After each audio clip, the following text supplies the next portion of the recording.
Olá pessoal, meu nome é Zé Rui e na aula de hoje nós vamos dar sequência no estudo do nosso TCC e vamos começar a aula de metodologia de um TCC. Vamos para a nossa aula então?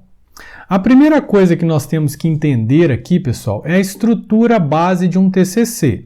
Eu sei que nós estamos na disciplina TCC 3, ou seja, nós já passamos por duas disciplinas antes.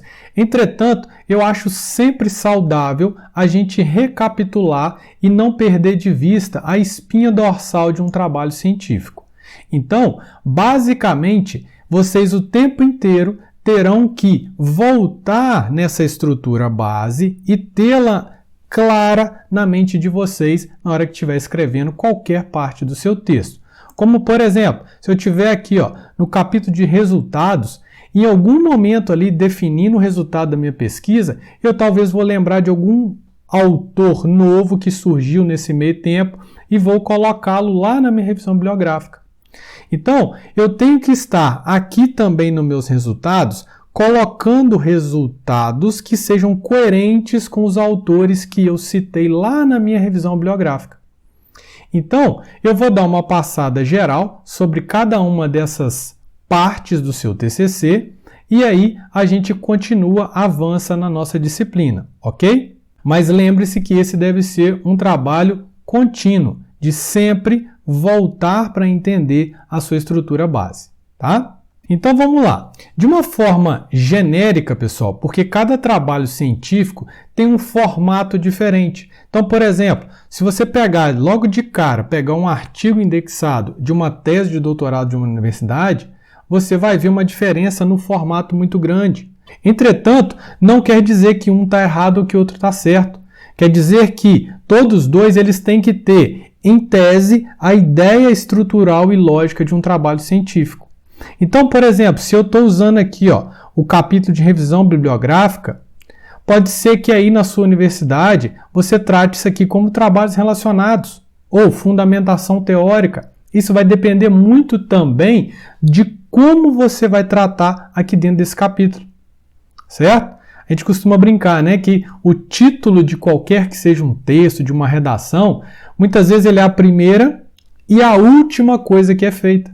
Por quê? A primeira é que vai nortear o que você quer falar, é o título inicial. Mas a última, porque depois que você escreveu o texto, talvez você enveredou por algumas teses, por algumas hipóteses, que faz com que o seu texto, o seu título seja alterado.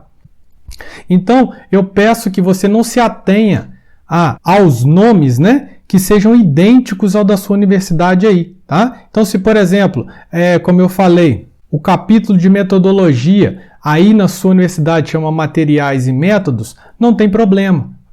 Faça essa correspondência levando em consideração as diferenças das universidades. Ok, pessoal? Então vamos lá. As principais partes de um TCC normalmente são o capítulo de introdução, a revisão bibliográfica, a metodologia, os resultados, uma discussão em cima desses resultados, a conclusão e as referências bibliográficas. E os anexos e apêndices? Eu deixo ele aqui porque tem trabalhos que não tem, então não é obrigatório ter, mas normalmente esses outros aqui são meio que obrigatórios de existir no seu trabalho científico. Então vamos lá. O que a introdução se propõe a fazer num trabalho científico? O principal objetivo do capítulo de introdução é fazer um apanhado geral do seu trabalho científico. Eu costumo brincar que a introdução é como se fosse ali a chamada do jornal que vai começar. Por exemplo, você está vendo um jornal lá, nacional, um exemplo bobo aqui. Então, antes ali, pouco antes do jornal de fato começar, às vezes aparece uma chamada, hoje nós vamos falar sobre tal e tal tema, nós vamos falar sobre futebol, sobre esporte, sobre... enfim, é uma chamada para que você fale, eu estou querendo ver os gols do meu time, então hoje eu vou assistir porque vai falar sobre isso.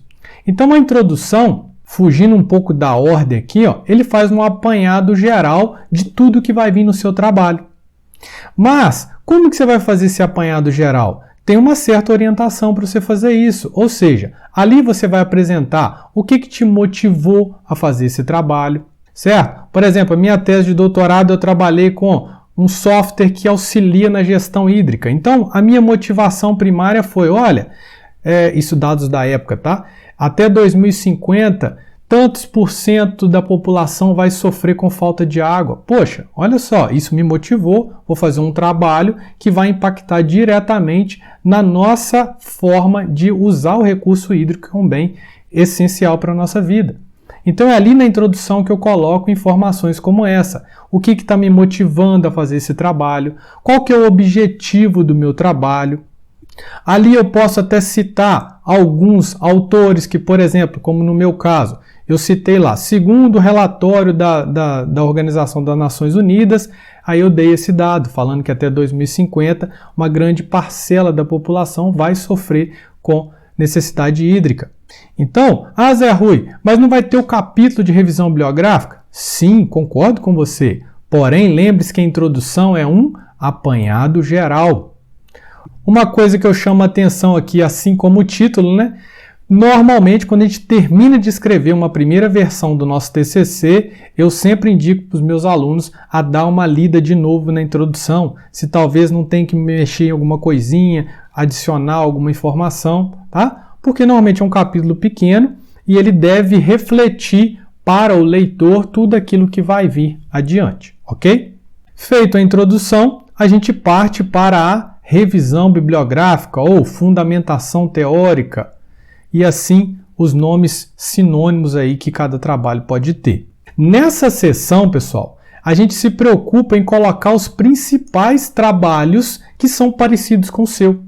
Então, se você está falando, como eu falei lá na minha tese de doutorado, sobre um software para ajudar a gestão hídrica, eu tive que falar sobre autores que falam da escassez hídrica lá no Nordeste, de autores que falam da escassez hídrica lá, sei lá, em outro país. Enfim, tudo isso está relacionado, concorda? Professor, mas o seu trabalho é aqui para o Brasil. Não, é um software, ele pode ser expandido para qualquer localidade, desde que tome os devidos cuidados para validar. Concorda comigo? Então, nesse capítulo de referencial teórico, você tem que citar autores, pesquisadores que falaram parecido com o seu tema. Por quê? Porque a ciência, pessoal, ela não é construída de uma única verdade, senão não seria ciência. Concorda comigo? Ela nada mais é do que colocar um tijolinho a cada dia. Então, se eu criei esse software lá em 2017, final de 2017, para ser mais preciso, com a gestão hídrica, pode vir um outro colega e melhorar esse sistema, colocando novas variáveis para que adeque ainda mais com a realidade de hoje, que nós estamos, por exemplo, em 2023. Então, quando eu fui fazer o meu sistema, o meu trabalho, eu precisei falar do que todo mundo estava dizendo. Isso traz para o leitor uma certa segurança. Por quê? O Zé Rui ali não está falando que ele é o bambambam que sabe tudo. Não, ele está respaldando o trabalho dele em todos esses colegas aqui, ó, que estão sendo validados pela comunidade acadêmica. Então, por isso eu sempre comparo, né, que um trabalho que tem um referencial teórico bom é como se fosse aquela peça do navio, né, que é o lastro. Todo mundo conhece o que é o lastro? É aquele peso que tem embaixo do navio que dá uma sustentação e equilíbrio para ele. Se o navio não tiver lastro, depois você digita aí na internet, de curiosidade, é bem interessante, você vai ver que ele fica mais propenso a balançar, você fica mais com menos equilíbrio, literalmente. Então, o seu trabalho sem um referencial teórico adequado, ele é um trabalho anêmico, que a gente pode dizer. Eu diria até que vai sofrer duras críticas na hora da defesa, correndo o risco até de ser reprovado. Então, vocês precisam sempre dar uma atenção muito, mas muito grande ao capítulo de referencial teórico, ok? E como eu falei na aula passada, use sempre autores relevantes, de preferência autores que estejam em artigos indexados e depois tese de doutorado, e só se caso não encontrar muito que você parte para dissertações e trabalhos menos relevantes. Beleza, pessoal? Próximo passo é a gente chegar na nossa disciplina agora, TCC 3, né? Porque em tese, na TCC 1, você definiu o seu tema, criou a introdução, que foi a motivação que está te levando a pesquisar sobre o seu tema. Em TCC 2, você mergulhou um pouco mais nesse capítulo de referencial teórico da revisão bibliográfica, ou seja, sobre o tema que você escolheu, você leu o que o fulano falou, o que o Beltrano disse, o que o outro disse e assim por diante, certo? Então você criou o quê? Um arcabouço, um arsenal de autores que estão com uma ideia parecida com a sua. Então, te mostra que ali você tem um chão para você pisar e poder seguir em frente, certo? Agora, a gente parte para o capítulo de metodologia, ou seja, essa disciplina nós vamos focar principalmente na construção desse capítulo. Então, aqui agora, nós vamos verificar, estudar, para tentar o quê? Identificar em qual tipo de pesquisa o meu trabalho se encaixa. O meu trabalho é um trabalho de caráter exploratório? Ou será que você está fazendo um trabalho que ele é mais descritivo, que vai definir para próximos autores um caminho que você trilhou e que eles também possam trilhar? Ou ele é explicativo, em que você vai tentar avançar alguns casos em que a pesquisa exploratória fez e a descritiva fez? Outra coisa que os autores costumam dizer é que o capítulo de metodologia é aquele capítulo que vai mostrar para o seu leitor o como você fez o seu trabalho, tá? Então aqui é o nosso objetivo. É claro que é muito mais extenso do que simplesmente dizer qual é o tipo. Nós também vamos falar qual foi a técnica e o procedimento utilizado para coletar os dados. Qual foi a técnica utilizada para analisar esses dados, certo? Qual tipo de pesquisa que você utilizou? Foi uma pesquisa experimental? Foi uma revisão bibliográfica? Isso tudo nós vamos ver com mais profundidade nas próximas aulas, tá joia? Feito esse como, mostrado esse como para o seu leitor, a partir daí você mostra para ele os seus resultados.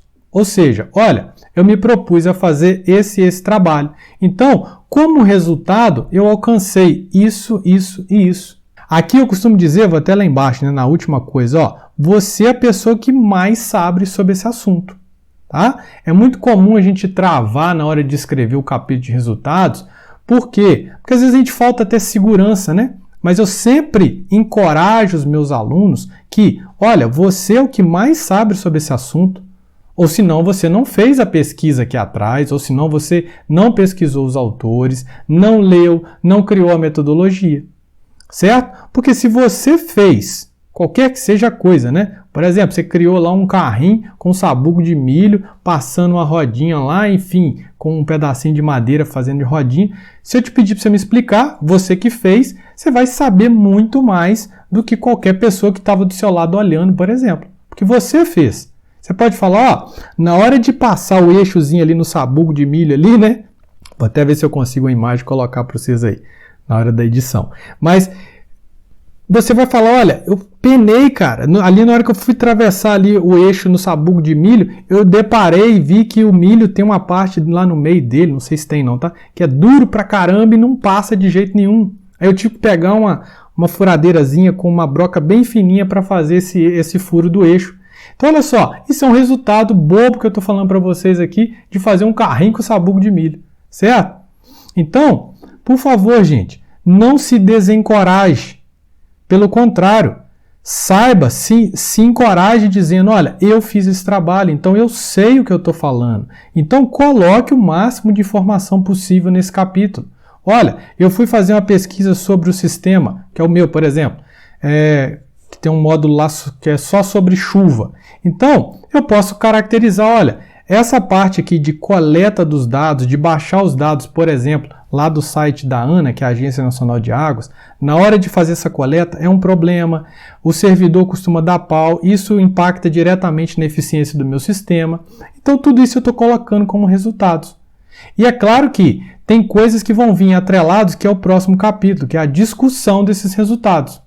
Mas antes da gente ir para lá, vamos reforçar um pouco mais esse capítulo de resultados.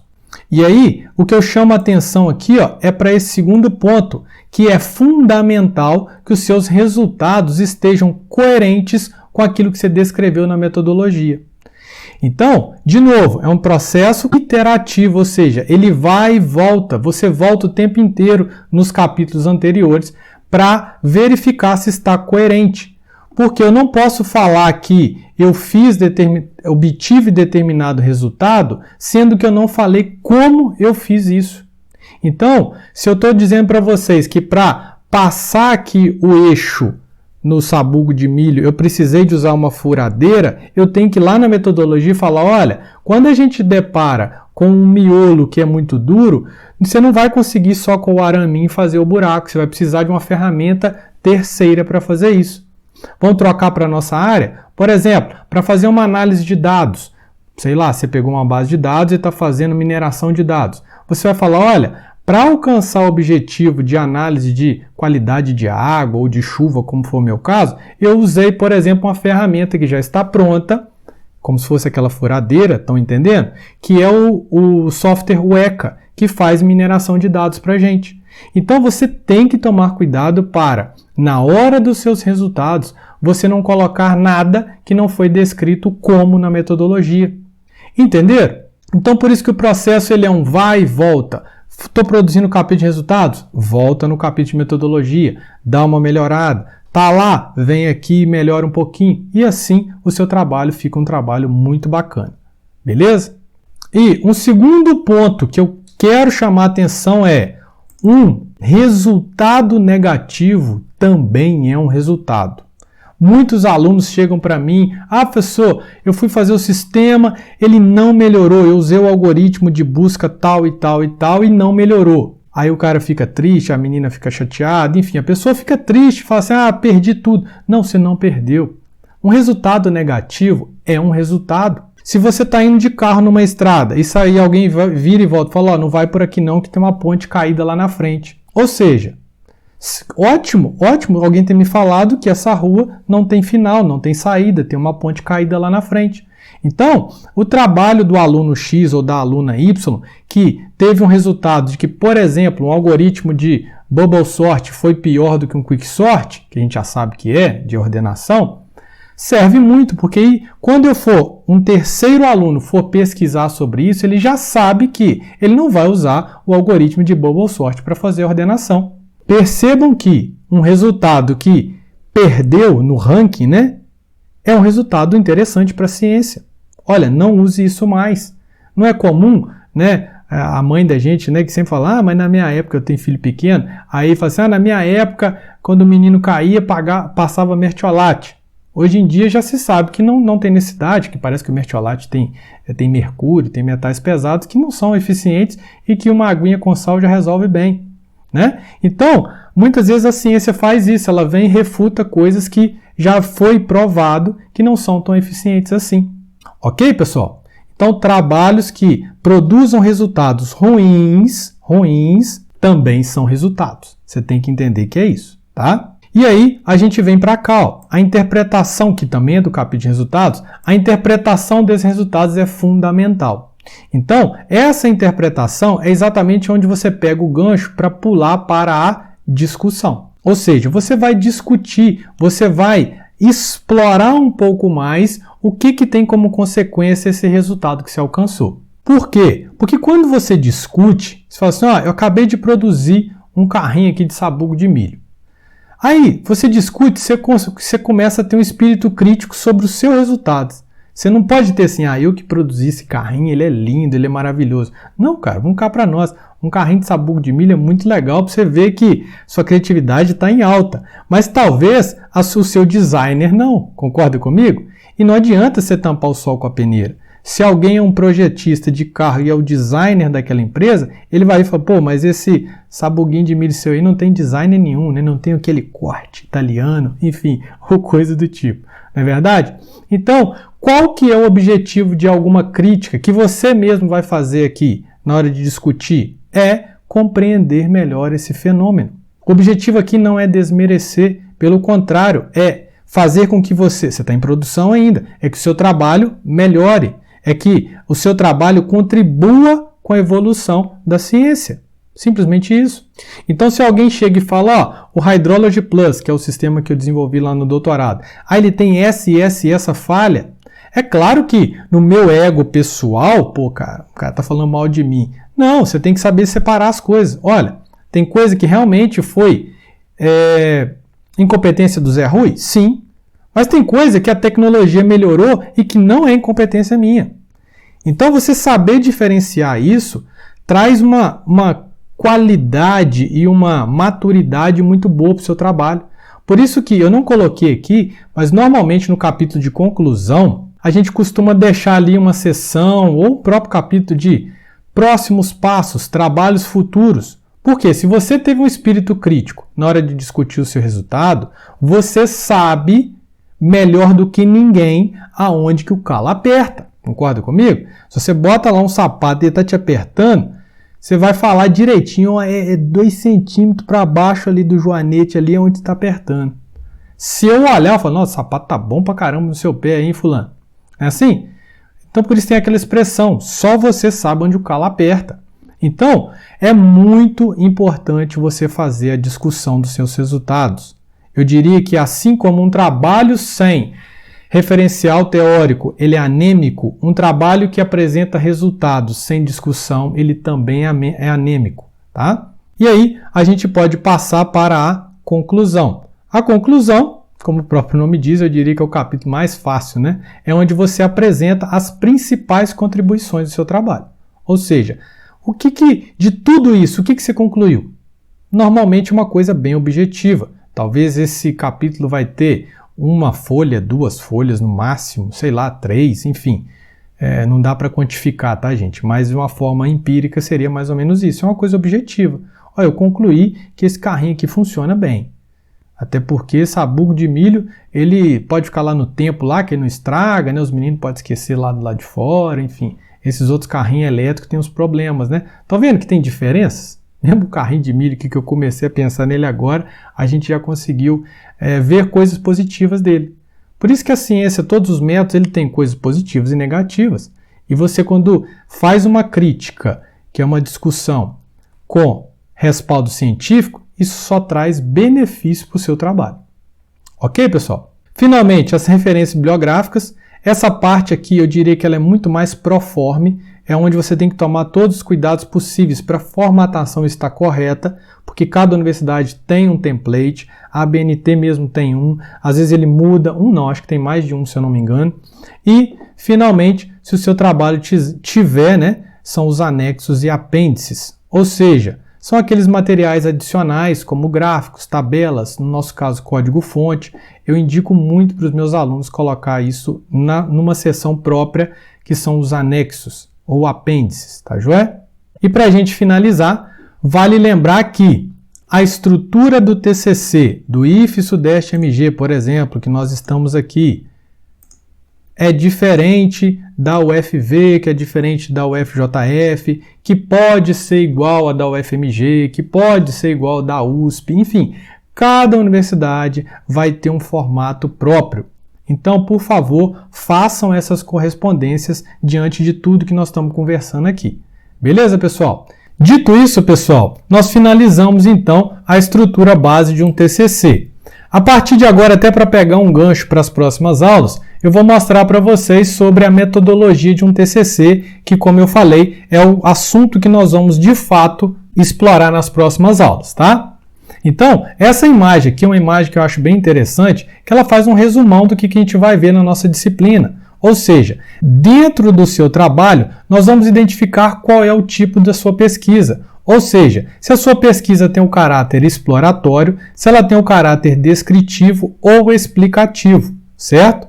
E aí, uma vez que você definiu o tipo da sua pesquisa ou os tipos da sua pesquisa, porque pode ser mais de um, nós vamos então definir qual é o método que você está utilizando para desenvolver a sua pesquisa. O seu método é uma pesquisa experimental, ou seja, você vai fazer análises estatísticas, que é o que a gente diz de dados controlados, variáveis que você tem o controle sobre ela. Isso seriam dados estatísticos, seria uma pesquisa experimental. Ou o método que você vai usar para alcançar o seu objetivo vai ser uma pesquisa bibliográfica. Existem trabalhos que simplesmente fazem toda uma pesquisa sobre um determinado assunto. Não está propondo nada de novo, mas em compensação está fazendo um apanhado geral de tudo o que está acontecendo sobre um determinado assunto. Aí eu te pergunto, isso é ou não é uma coisa relevante? Você começar a entrar num determinado mercado, por exemplo, e alguém te dá um documento assim, ó, tudo que você precisa saber sobre isso está aqui. Pô, bacana demais. Isso é um método de pesquisa bibliográfica, certo? Outro método é a pesquisa documental, ou seja, você vai fazer levantamento de fontes primárias ou secundárias. Isso aí a gente pode discutir também nas próximas aulas. Ou seja, uma fonte primária de dados é quando você tem que, sei lá, você vai entrevistar de fato uma certa população para descobrir por que eles estão tendo muita depressão ou problemas ligados à parte psicológica. Então, isso é uma informação que não está nos livros, é uma informação primária, concorda? Você vai fazer entrevistas. Então, já estou até dando uma pincelada aqui, ó, que a técnica que você vai estar usando para fazer isso é uma entrevista ou um questionário, beleza? Então, você perceba que fazendo isso no nosso capítulo de metodologia, você dá para o seu leitor final uma ideia muito boa de o que vai acontecer. Então, nós temos também a pesquisa ex post, levantamento de campo, estudo de caso. E para aplicar cada um desses métodos, normalmente você usa uma ou várias dessas técnicas para coleta de dados. Pode ser uma pesquisa de campo, um questionário, uma pesquisa em laboratório, ou simplesmente ficar observando um certo fenômeno físico, tá? E no final, depois de coletar os dados, o que você faz? Você analisa esses dados. E para analisar os dados, você pode fazer de duas formas. Ou analisar só a quantidade, ou seja, o número específico de pessoas que disseram sim a um produto A e pessoas que disseram não a um produto A, ou por que eles disseram. Isso é uma análise mais qualitativa. Será que o produto era mais adequado para essa população? Por isso que eles disseram mais sim? Então isso é um âmbito mais qualitativo. Beleza? Mas não se preocupe que isso aqui nós vamos pesquisar e mergulhar nas próximas aulas, tá? Aqui embaixo eu deixo para vocês uma leitura também, que é uma breve descrição de exatamente esse fluxograma da produção da metodologia científica, que é muito parecido também com o que nós discutimos no início, que é a estrutura base do seu trabalho. Beleza, pessoal? Então, se você gostou dessa aula, compartilha com seus colegas, deixa um joinha e até a próxima. Valeu!